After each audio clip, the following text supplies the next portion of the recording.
வணக்கம் ஜோதிட நண்பர்களே. பொதுவாக ஜோதிடம் என்பது பலவிதமான அணுகுமுறைகளை கொண்டது.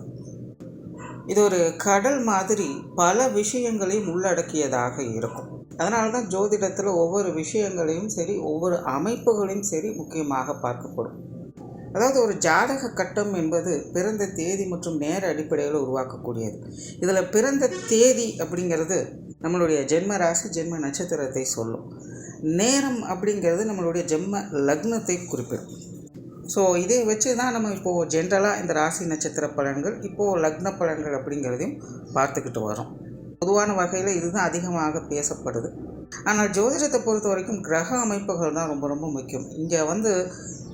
இங்கே வந்து ஜஸ்ட்டு தேதி மற்றும் நேரத்தோடு நிற்கிறது இல்லை, மாதம் மற்றும் வருடம் அப்படிங்கிற அமைப்புகளும் உடன் இருக்கத்தான் செய்யுது.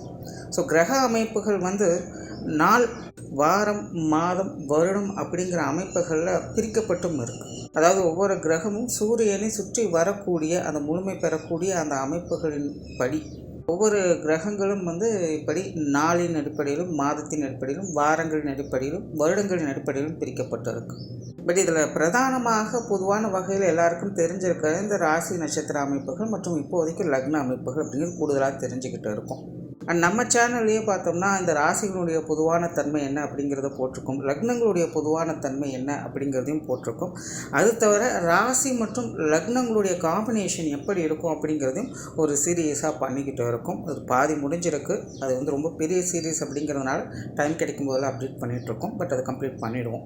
ஸோ இப்படி ராசி மற்றும் லக்னங்களுடைய காம்பினேஷன் என்ன அப்படிங்கிறதும் பொதுவான வகையில் சொல்லிகிட்டு இருக்கோம். இன்னும் கூடுதலாக சில வருடங்களுடைய அமைப்புகள் எப்படி இருக்கும் அப்படிங்கிறத கூட நம்ம சேனலில் வீடியோஸை போட்டிருக்கோம். குறிப்பிட்ட இந்தந்த வருடங்களில் பிறந்தவங்களுடைய நிலைகள் இப்படி இருக்கும், இந்தந்த வருடங்களில் இந்த ராசிகளுடைய நிலைகளில் இப்படி தான் இருக்கும் அப்படிங்கிற மாதிரியான வீடியோக்கள் கூட நிறையவே போட்டிருக்கோம். எல்லாத்துக்குமே பிளேலிஸ்ட் டிஸ்கிரிப்ஷனில் இருக்குது, பார்க்காதவங்க செக் பண்ணி பாருங்கள்.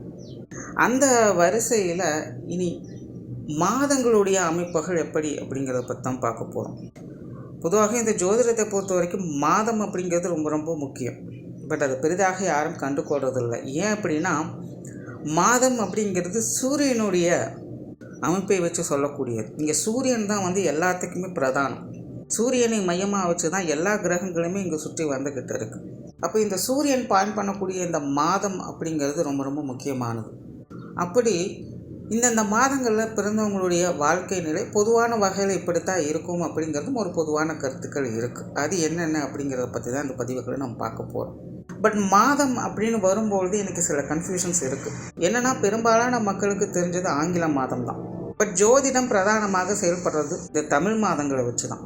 அதாவது சூரியன் ஒவ்வொரு ராசிக்குள்ளேயும் 30 நாட்கள் இருக்கும். அந்த கால அளவை தான் தமிழ் மாதங்களாக வகுத்து வச்சாங்க. ஆக்சுவலாக சூரியன் எந்த ஒரு கிரகங்களையும் சுற்றி வட்டாது, பூமி தான் சூரியனை சுற்றி வந்துக்கிட்டு இருக்கும். பட் பூமியில் இருந்து பார்க்கும் பொழுது சூரியன் பூமியை சுற்றி வர மாதிரி ஒரு தோற்றம் கிடைக்கும். அப்படித்தான் 12 மாதங்கள் அப்படிங்கிறது ஒவ்வொரு ராசியின் அடிப்படையில் அது மாறிக்கிட்டு வரும். அப்படி சூரியன் ஒவ்வொரு ராசிகளில் இருக்கும்பொழுது அது ஒவ்வொரு மாதங்களாக தமிழில் வகுத்து வச்சிருக்கப்படும். அப்படி அந்தந்த மாதங்களுக்கு சூரியன் நிலைகளின் அடிப்படை குறிப்பிட்ட சில பொதுவான விஷயங்கள் அப்படிங்கிறது அந்தந்த மாதங்களில் பிறக்கக்கூடியவங்களுக்கு அமையப்பெறும். பட் நம்ம எல்லாத்துக்குமே ஃபெமிலியராக இருக்கிறது ஆங்கில மாதம் தான்.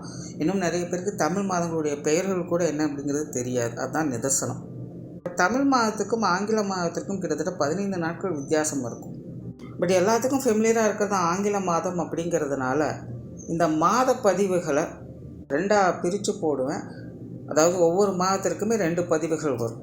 அதாவது ஆங்கில மாதப்படி முதல் 15 நாட்கள் ஒரு பலன் இருக்கும், 2வது 15 நாட்கள் இன்னொரு பலன்கள் அப்படிங்கிற மாதிரி வரும். பட் அது ரெண்டுக்குமே நிறைய வேரியேஷன்ஸ் அப்படிங்கிறதும் இருக்கும். அண்ட் எப்பவும் சொல்லக்கூடிய விஷயம்தான் இங்கே சொல்லக்கூடிய விஷயங்கள் எல்லாமே பொதுவான வகையில் அவங்களுடைய லைஃப்பில் க்ராஸ் பண்ணி வரக்கூடிய விஷயங்களாக அது இருக்கும். அவங்களுடைய லைஃப்பில் ஒரு முறையாவது இந்த மாதிரியான சமாச்சாரங்களை அவங்க அனுபவிக்க வேண்டியதாக இருக்கும். அப்படி ஒவ்வொரு மாதத்திற்கும் என்ன மாதிரியான பொது பலன்கள் இருக்குது அப்படிங்கிறத மேற்கொண்டு பார்க்கலாம். டிசம்பர் மாதம் 1 முதல் 15 தேதி வரை பிறக்கக்கூடியவங்களுக்கு பொதுவாக இந்த காலகட்டங்களில் பிறக்கக்கூடியவங்க திட்டம் தீட்டி காரியம் சாதிப்பதில் வல்லவர்களாக இருப்பாங்க. இயற்கையாகவே நல்ல செயல்திறன் கொண்டவங்க. கடினமான முயற்சிகள் இருக்கும். முடியாத சில விஷயங்களை கூட சிரமப்பட்டு முடித்து காட்டக்கூடிய திறன் பெற்றவங்க. அதே நேரம் தொலைநோக்கு சிந்தனையோடு செயல்படக்கூடியவங்க. இவங்ககிட்ட எப்போவுமே அடுத்தது என்ன அப்படிங்கிற கேள்வி இருக்கும். ஒரு இன்ட்யூஷன் பவரோடைய எல்லா விஷயங்களும் செயல்பட்டு வருவாங்க.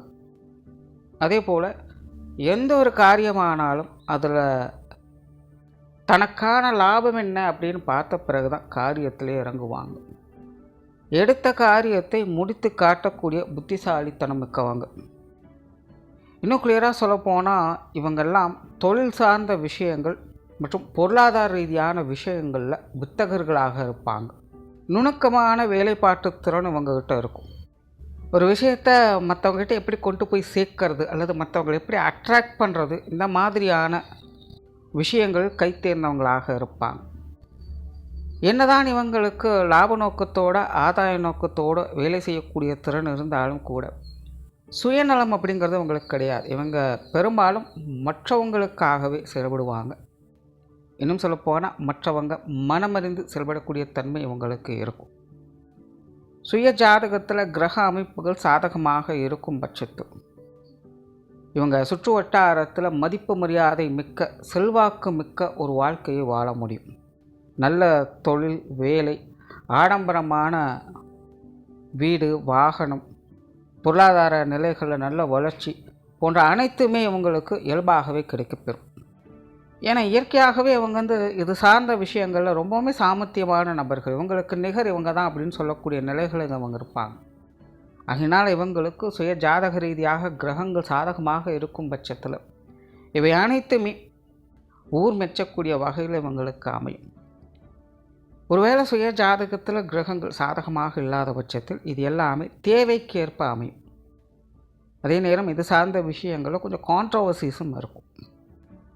பேச்சுவார்த்தைகளில் சாதுரியம் மிக்கவங்க. விதியை நம்பக்கூடியவங்களாக இருப்பாங்க. தனக்கு மிஞ்சின சக்தி ஒன்று இருக்குது அப்படிங்கிற நம்பிக்கை இவங்ககிட்ட ஆழமாக இருக்கும். துப்பறிவு திறன் இவங்ககிட்ட அதிகமாக இருக்கும். எந்த ஒரு விஷயத்தையுமே முழுமையாக அலசி ஆராயக்கூடிய திறன் பெற்றவங்களாக இருப்பாங்க. கலை காவியங்களில் ஈடுபாடுகள் இருக்கும். நல்ல கற்பனை ஆற்றல் இவங்களுக்கு உண்டு. இன்னும் கற்பனைன்னு சொல்கிறத விட சிந்தனை ஆற்றல் இவங்களுக்கு உண்டு. ஒரு சதாசர்வ காலம் ஏதோ ஒரு வேலையை பற்றியோ பொருளாதார விஷயங்களை பற்றி தான் அதிகமாக சிந்திச்சுக்கிட்டு இருப்பாங்க. அதே போல் சுக வாழ்க்கையை விரும்பக்கூடியவங்க. அதே போல் இவங்க ஹார்ட் ஒர்க்கும் செய்வாங்க, ஸ்மார்ட் ஒர்க்கும் செய்வாங்க. 2 நிலைகளுமே தன்னுடைய திறனை காட்டக்கூடிய நபர்களாக இருப்பாங்க. இன்னும் சொல்லப்போனால் 2 நிலைகளுமே வேணும், இது 2மே அவசியம் அப்படின்னு சொல்லக்கூடியவங்களாக இருப்பாங்க. காரியங்களில் ஒரு விதமான அவசரத்தனமும் பிடிவாதமும் இவங்ககிட்ட உண்டு. தனக்குத்தானே ராஜா, தனக்குத்தானே மந்திரி அப்படின்னு செயல்படக்கூடியவங்க.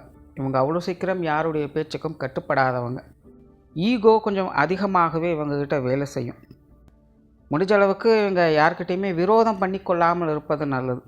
ஏன்னா அந்த மாதிரியான விஷயங்கள்லாம் காலத்துக்கு மறக்க முடியாத ஒரு விஷயமாக இவங்களுக்கு இருக்கும்.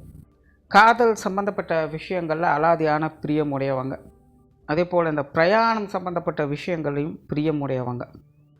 ஆன்மீக ரீதியான விஷயங்களில் நாட்டங்கள் இருக்கும். குறிப்பாக இந்த யோக சாதனங்கள் போன்ற விஷயங்களில் கூட அதிகமான ஈடுபாடுகளை காட்டக்கூடியவங்களாக இருப்பாங்க. துறவரம் போன்ற விஷயங்களில் கூட இவங்களுக்கு ஈடுபாடுகள் அதிகமாகவே இருக்கும். நார்மலாகவே இந்த மித்தாலஜி மற்றும் ஃபேண்டசி சம்பந்தப்பட்ட விஷயங்களில் அதிக நம்பிக்கை உடையவங்களாக இருப்பாங்க. அதே போல் ஆன்மீக பணிகளில் ஈடுபடக்கூடியவங்களாக இருப்பாங்க. இவங்களுக்கு இயற்கையாகவே இந்த மந்திர சாஸ்திர வித்தைகள், பூஜை புனஸ்காரங்கள், மாய மந்திரங்களை பிரயோகிக்கிற இந்த மாதிரியான விஷயங்களில் அலாதியான ஈடுபாடுகளும் பிரியமும் இருக்கும். ஸோ இந்த மாதிரியான விஷயங்களை தேடி போய் கற்றுக்கொள்ளக்கூடியவங்களாக இருப்பாங்க. இவங்களுக்கு குடும்ப வாழ்க்கை ஒரு யதார்த்த நிலைகளில் இருக்கும். குடும்ப விஷயங்கள், காரியங்கள்லாம் பெரும்பாலும் இவங்களுக்கு ஒத்துப்போகக்கூடிய விஷயங்களாகத்தான் இருக்கும். ஒரு குடும்ப உறவுகளுக்குள்ளே நிறைய கான்ட்ரவர்சியான நிலைகளை இவங்க பார்க்கலாம். குறிப்பாக இந்த காலகட்டங்களில் பிறக்கக்கூடியவங்க பெரும்பாலும் மற்றவங்க எல்லாத்தையுமே கொஞ்சம் சுயநலவாதிகளாகத்தான் பார்ப்பாங்க. காரணம், இவங்களுடைய வாழ்க்கையில் பல விஷயங்களையும் மற்றவங்களுக்காக பார்த்து செஞ்சுருப்பாங்க. ஆனால் இவங்க யாரையெல்லாம் நம்பி இருக்காங்களோ அவங்க எல்லாருமே இவங்களுக்கு ஏதோ ஒரு கட்டத்தில் துரோகம் பண்ணியிருப்பாங்க. ஏதோ ஒரு விஷயத்தின் மூலமாக மனக்குறைகளை ஏற்படுத்தி இருப்பாங்க. ஆகையினால் இவங்களுக்கு மற்றவங்க மேலே கொஞ்சம் கசப்பான உணர்வுகள் அப்படிங்கிறது இருக்கும். இதெல்லாம் குடும்ப உறவுகள் வகையிலையும் பார்க்கலாம். ஆகையினால் ஒரு கட்டத்துக்கு மேலே வாழ்க்கையில் குடும்ப உறவுகள்கிட்டயே பார்த்திங்கன்னா ஒரு அளவான ஈடுபாடுகள் தான் வச்சுப்பாங்க. ரொம்ப டீப் இன்வால்மெண்ட் அப்படிங்கிறது இருக்காது. சிலர்லாம் பார்த்திங்கன்னா ஆரம்ப காலகட்டத்திலேருந்தே குடும்ப உறவுகள்கிட்ட பட்டும்படாமலும் இருந்துட்டு வருவாங்க. சிலரெல்லாம் பார்த்திங்கன்னா பிகினிங் ஸ்டேஜில் ரொம்ப இன்வால்மெண்ட்டாக இருப்பாங்க, பிற்காலத்தில் ஒன்றும் இருக்காது. சிலருக்கெல்லாம் பார்த்திங்கன்னா ஆரம்பத்தில் எதுவுமே இருக்காது, பிற்காலத்தில் பார்த்திங்கன்னா எல்லோரும் மேலேயும் அட்டாச்மெண்ட் அப்படிங்கிறது ஏற்படும். ஸோ இந்த மாதிரி நிறைய குடும்ப உறவுகளுக்குள்ள மாற்றங்கள் அப்படிங்கிறது இருக்கும். பட் அதே நேரம் இவங்க ரொம்பவுமே சென்டிமெண்ட் பிரியர்கள் தான். பெற்றோர்கள் மேலெல்லாம் ரொம்ப நல்ல மதிப்பு மரியாதை வச்சுருப்பாங்க. குறிப்பாக இவங்களுக்கு உடன்பிறப்புகள் மற்றும் வாழ்க்கை துணை சம்பந்தப்பட்ட விஷயங்களில் ஈடுபாடுகள் அதிகமாக இருக்கும். உடன்பிறப்புகள் அப்படிங்கும்பொழுது மூத்தவங்களாக இருந்தாலும் சரி, இளையவங்களாக இருந்தாலும் சரி, அவங்களுடைய விஷயங்கள் காரியங்களில் எப்போவுமே ஒரு தனி இன்ட்ரெஸ்ட் எடுத்து செயல்படக்கூடியவங்களாக இருப்பாங்க. அவங்களாம் தூரத்திலே இருந்தாலும் கூட அவங்கள பற்றி நினைக்கக்கூடிய தன்மை அவங்களுக்கு உண்டு. ஸோ நிறைய பேர் இந்த கூட பிறந்தவங்களுக்காக நிறைய உதவிகளை சேர்ந்து கொண்டும் வருவாங்க. உடன்பிறப்புகள் கூட இவங்க மேலே ஒரு நல்ல மதிப்பு மரியாதை வைத்திருக்கக்கூடியவங்களாகத்தான் இருப்பாங்க. திருமண வாழ்க்கை, கணவன் மனைவி உறவுகள் அப்படிங்கிறதும் இவங்களுக்கு ஈடுபாடுகள் அதிகமாக இருக்கும். நார்மலாக வாழ்க்கை துணை விரும்பிகளாக இருப்பாங்க. இவங்களுக்கு இயற்கையாகவே இந்த காதல் சார்ந்த விஷயங்களில் ஆர்வம் அதிகம். அதனால் வாழ்க்கை துணையை நேசிக்கக்கூடியவங்களாகவும் விரும்பக்கூடியவங்களாகவும் இருப்பாங்க. அதே போல் வாழ்க்கை துணையின் வகையிலிருந்து சகாயங்களையும் ஆதாயங்களையும் பெறக்கூடிய தன்மை அப்படிங்கிறது உண்டு. பட் அதே நேரம் இவங்களுக்கு வாழ்க்கை துணையை அனுசரித்து போகக்கூடிய தன்மையும் தேவைப்படும். குறிப்பாக சுய ஜாதகத்தில் கிரகங்களுடைய அமைப்பு சாதகமாக இருக்கும் பட்சத்தில் உங்களுடைய திருமண வாழ்க்கை அப்படிங்கிறது ஒரு திருப்திகரமான மன வாழ்க்கையாக இருக்கும். அப்படி இல்லாத பட்சத்தில் உங்களுடைய திருமண வாழ்க்கை அப்படிங்கிறது கொஞ்சம் கான்ட்ரவர்சி நிலைகள் தான் செயல்படும். பட் ஈடுபாடுகள் அப்படிங்கிறது அதிகமாக இருக்கும். பட் அதே நேரம் பார்த்திங்கன்னா நீயா நானா அப்படிங்கிற போட்டி மனப்பான்மை அப்படிங்கிறது அதிகரிச்சுக்கிட்டு இருக்கும். ஸோ இவங்களுக்கெல்லாம் பார்த்திங்கன்னா இவங்களுடைய மன வாழ்க்கை சாதகமாக இருப்பதும் இல்லாமல் இருப்பதும் அவங்களுடைய மனதை பொறுத்து தான். குழந்தைகள் வகையில் சகாயங்களை பெறக்கூடியவங்களாக இருப்பாங்க. குழந்தைகள் சம்பந்தப்பட்ட விஷயங்கள் காரியங்களில் மன மகிழ்ச்சி பெறக்கூடிய அமைப்புகள் இவங்களுக்கு உண்டு. குழந்தைகளுக்காக நிறைய விஷயங்களை செய்து கொடுக்கக்கூடியவங்களாகவும் இருப்பாங்க. சிலருக்கெல்லாம் பார்த்திங்கன்னா குழந்தைகள் வகையில் நிறைய விரயங்கள் செலவுகள் அப்படிங்கிறது அதிகமாக இருக்கும். இருந்தாலும் குழந்தைகளுக்கு செய்யாமல் வேறு யாருக்கு செய்ய போகிறோம் அப்படிங்கிற மைண்ட் செட்டில் பல விஷயங்களும் செய்துட்டு வருவாங்க. ஸோ குழந்தைகள் சார்ந்த விஷயங்கள் பெரும்பாலும் இவங்களுக்கு தனிப்பட்ட முறையில் சுக சந்தோஷங்களை கொடுக்கக்கூடிய வகையிலேயே அமையும். பொருளாதார ரீதியான விஷயங்கள், சொத்து சுகங்கள் சம்மந்தப்பட்ட விஷயங்கள் இதெல்லாம் பார்த்திங்கன்னா ஒரு சாதகமான நிலைகளில் இருக்கும். தொழில் வேலை உத்தியோக ரீதியான விஷயங்கள் கூட இவங்களுக்கு சமாளிக்கக்கூடிய நிலைகளிலேயே இருக்கும். ஸோ ஓவராலாக இந்த டிசம்பர் மாதம் 1 முதல் 15 தேதி வரை பிறக்கக்கூடியவங்க இல்லற வாழ்க்கையும் துறவற வாழ்க்கையும் ஒரு சேர வாழக்கூடியவங்களாக இருப்பாங்க. நன்றி, வணக்கம், வாழ்க வளமுடன்.